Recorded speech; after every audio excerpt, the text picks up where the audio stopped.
Tucker Carlson's recent interview with Vladimir Putin didn't go as planned. Despite allowing Putin to monopolize the conversation for a solid 30 minutes, delving into irrelevant historical events unrelated to modern times, Carlson's interview faced significant backlash.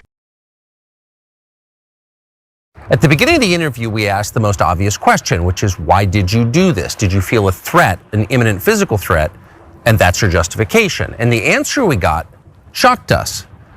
Putin went on for a very long time, probably half an hour, about the history of Russia going back to the 8th century. And honestly, we thought this was a filibustering technique and found it annoying and interrupted him several times. And he responded he was annoyed by the interruption. What you're about to see seemed to us sincere. You're making the case that Ukraine, certainly parts of Ukraine, Eastern Ukraine, is in effect Russia has been for hundreds of years. Why wouldn't you just take it when you became president 24 years ago? You have nuclear weapons, they don't. If it's actually your land, why did you wait so long? I'll tell you. I'm coming to that. This briefing is coming to an end. It might be boring, but it explains many things. I just don't know how it's relevant. Good. Good. I'm so gratified that you appreciate that. Thank you.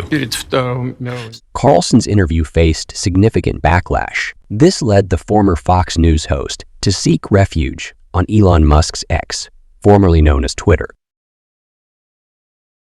Often posing leading questions that favored Putin's narrative and internal propaganda, Carlson found himself openly ridiculed by Putin, who frequently dismissed the interviewer and his inquiries.